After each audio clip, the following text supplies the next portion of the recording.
El sol de finales de mayo caía implacable sobre el asfalto de Madrid, pero bajo la sombra rala de un olmo centenario a las afueras del cementerio de héroes, el aire parecía contener un frío antiguo, un escalofrío que no provenía del clima, sino de la historia que allí se respiraba. Allí estaba Elías Vargas, un hombre cuya edad era difícil de adivinar. Podría tener 70 años, u 80, o incluso 100. Su rostro era un pergamino curtido por soles más feroces y vientos más áridos que los de la capital, cada arruga una historia no contada, cada surco un eco de risas perdidas o silencios forzados. Sus ojos, de un azul pálido casi transparente, observaban la escena con una calma que no era resignación, sino costumbre. La costumbre del que ha pasado una vida entera moviéndose en los márgenes, en las sombras, en los lugares donde la historia oficial prefiere no mirar. Vestía un uniforme que era casi una reliquia, un eco fantasmal de la Legión Española. El caqui, alguna vez vibrante, ahora era un tono terroso y desvaído, lavado por incontables lluvias y blanqueado por soles lejanos. Los botones, aunque pulcros, estaban lisos por el uso, y el corte, con sus sombreras orgullosas y su cintura ceñida, pertenecía a una era que la mayoría de los presentes apenas recordaba, si es que alguna vez la conoció. En la manga, casi invisible contra la tela desgastada, un pequeño parche bordado, un lobo estilizado, gris, acechando bajo una luna menguante. Los lobos grises. Una leyenda susurrada, oficialmente inexistente. Elías había viajado durante 2 días para llegar hasta aquí. Desde su pequeña aldea en las Urdes, un rincón de Extremadura donde el tiempo parecía haberse detenido, había tomado un autobús renqueante hasta Cáceres, luego otro hasta Madrid. No había avisado a nadie, no sabía a quién llamar. Hacía décadas que no hablaba con nadie que pudiera entender por qué sentía la necesidad visceral de estar allí. Había leído la esquela en un periódico viejo en el bar del pueblo. Coronel Antonio Montes.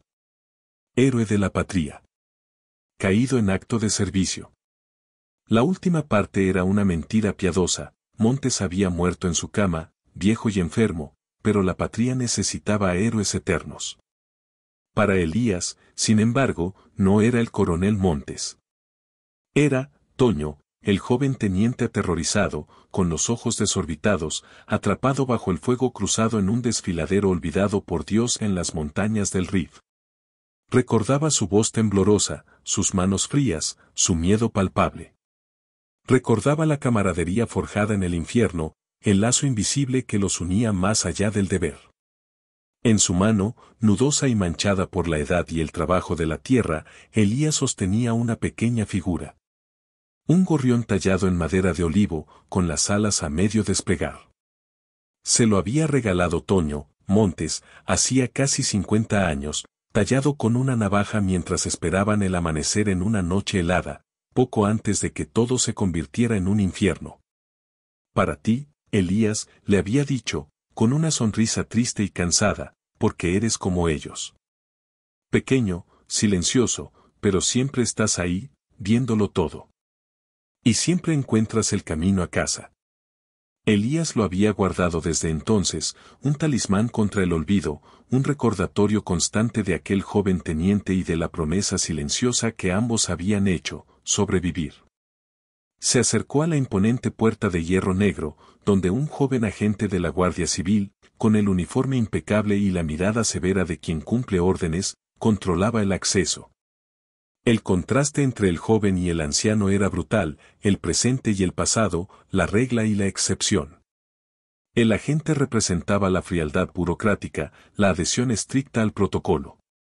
Elías, la memoria viva de una guerra olvidada, la humanidad que se esconde tras las medallas. Documentación, por favor, dijo el agente, su voz profesional, pero sin calidez. Elías ofreció su viejo DNI.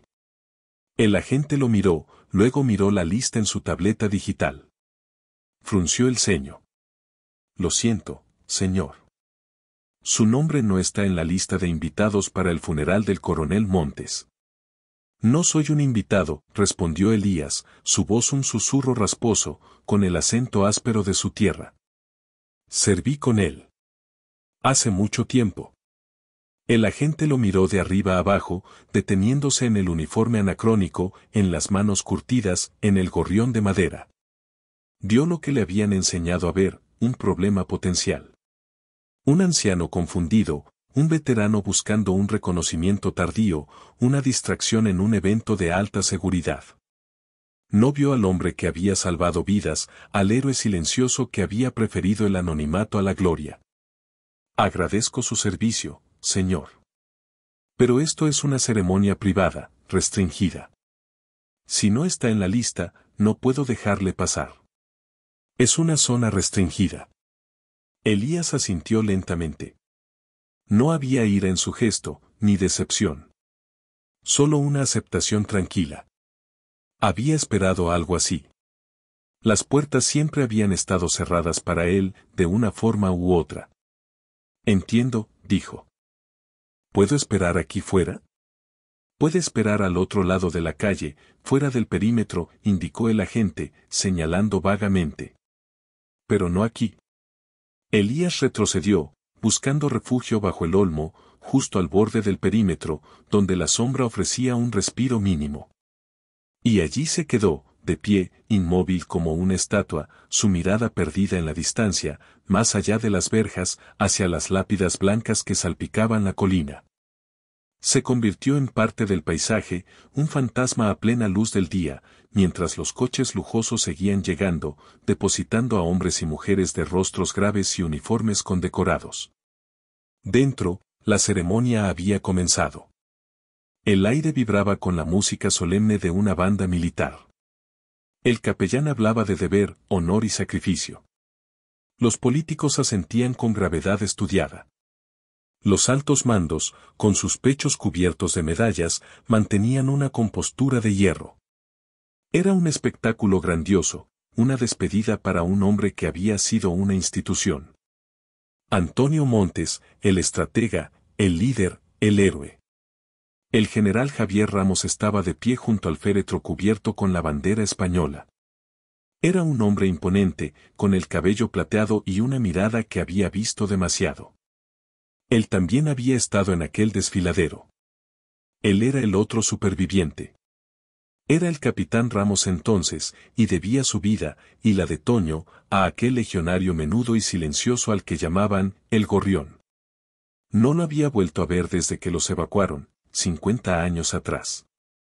Habían intentado buscarlo, él y Montes, pero Elías Vargas se había desvanecido, tragado por la vida civil, borrado de los registros como si nunca hubiera existido, como si hubiera sido, en efecto, un fantasma. Ramos escuchaba a medias el elogio que él mismo debía pronunciar en unos minutos.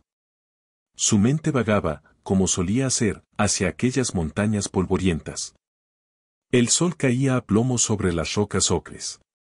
El aire olía a tomillo seco y a peligro.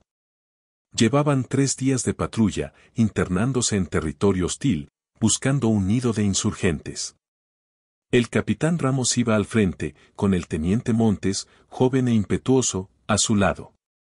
Elías Vargas, el gorrión, iba unos metros por detrás, como siempre, sus ojos moviéndose constantemente, sus oídos captando sonidos que los demás no percibían. Era él quien había visto el brillo metálico en la cresta, una fracción de segundo antes de que se desatara el infierno. La primera ráfaga barrió la cabeza de la columna. Ramos sintió el impacto en el hombro, un dolor agudo que lo tiró al suelo. Montes se agachó a su lado, disparando a ciegas hacia la colina. Emboscada. A cubierto, gritó Ramos, su voz ahogada por el estruendo. El sonido de los disparos, el olor a pólvora, el grito de los heridos, todo se mezclaba en una cacofonía infernal. Estaban atrapados en una zona expuesta, con fuego viniendo de 3 direcciones. Uno a uno, sus hombres caían. El pánico empezó a cundir.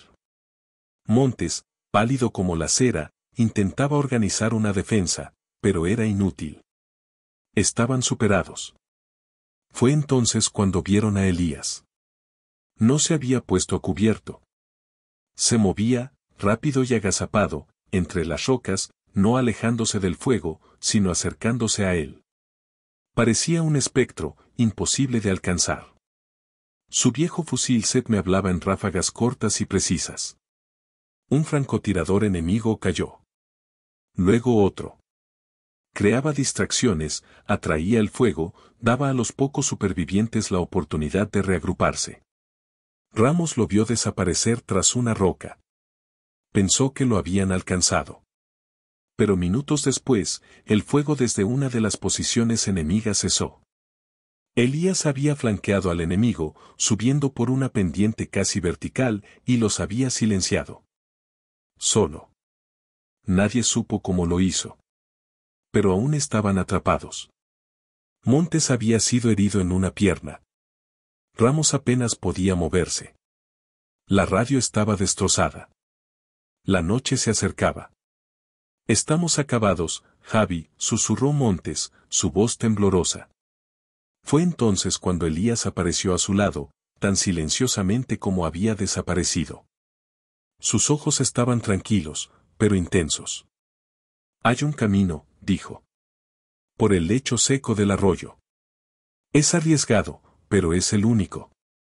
Durante horas, bajo la oscuridad casi total, Elías los guió. Llevando a Montes a cuestas parte del camino, ayudando a Ramos, explorando adelante, siempre un paso por delante del enemigo que los buscaba. Era como si pudiera ver en la oscuridad, como si oliera el peligro.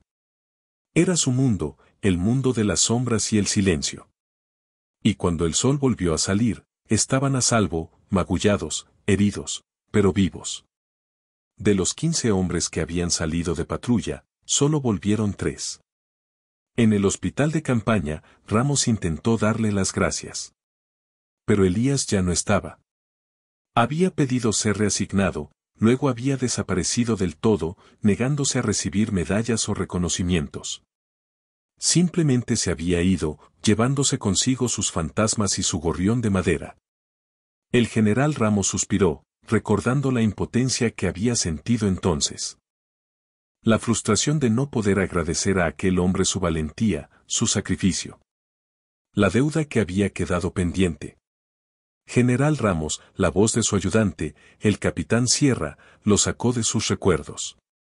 Sierra era un oficial joven y brillante, conocido por su atención al detalle. ¿Se encuentra bien, mi general?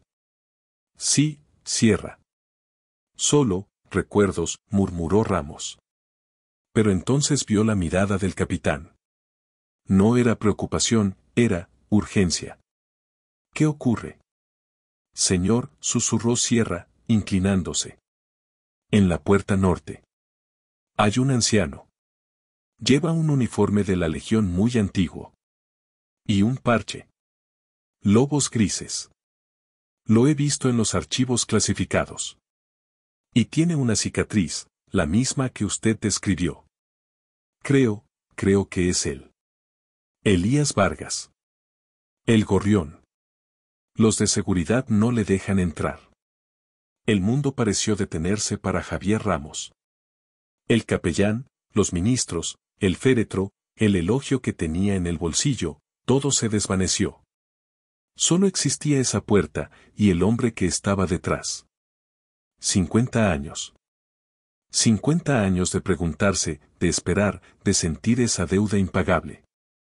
No dudó. No consultó. No pidió permiso. Entregó sus guantes y la carpeta con el discurso a un capitán Sierra boquiabierto, se ajustó la guerrera y comenzó a caminar. No con lentitud, no con vacilación, sino con una determinación férrea, sus zapatos de gala resonando en el silencio que de repente se había hecho. La multitud se apartó a su paso, susurrando, confundida. ¿A dónde iba el general? ¿Por qué abandonaba el centro de la ceremonia? Los cámaras de televisión giraron, siguiendo su figura imponente mientras se dirigía directamente hacia la puerta norte. El joven guardia civil se cuadró al ver al general, su rostro una mezcla de pánico y confusión. Ramos ni siquiera lo miró. Abrió él mismo la pesada verja de hierro y salió a la acera, al mundo exterior, al lugar donde esperaba el fantasma. Elías levantó la vista, sorprendido por la repentina aparición de tanto rango, tanto brillo, tanta autoridad. Vio las estrellas en el hombro, el rostro severo pero ahora extrañamente familiar. Vio los ojos que lo habían visto por última vez en un hospital de campaña medio siglo atrás. Ramos se detuvo a 1 metro de él. Se cuadró, adoptando la postura más rígida y marcial de su vida. Y entonces, frente a todos, frente a la prensa que ahora se agolpaba, frente a las filas de soldados, frente a los políticos atónitos, levantó la mano hacia la sien y saludó. Un saludo impecable, sostenido con una intensidad que helaba la sangre. No era el saludo de un superior a un subordinado. Era el saludo a una leyenda. A un salvador. A un hermano.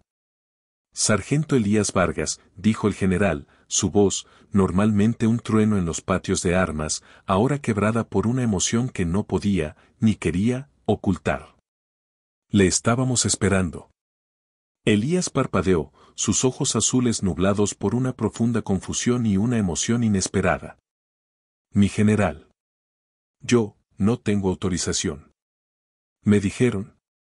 Con el debido respeto, Elías, lo interrumpió Ramos, su voz suavizándose, usando el nombre que había repetido tantas veces en sus recuerdos. Al diablo con la autorización. Usted es la autorización. Siempre lo ha sido. Ramos bajó la mano, pero no se movió. Su mirada se posó en el gorrión de madera. Una sonrisa temblorosa apareció en sus labios. ¿Aún lo conservas? Elías asintió, incapaz de hablar. Montes. Toño, siempre hablaba de ti, continuó Ramos. Hasta el final. Se sentía en deuda. Ambos nos sentíamos en deuda. Nunca te olvidamos, Elías. Nunca. Hizo una señal al capitán Sierra, quien se acercó rápidamente.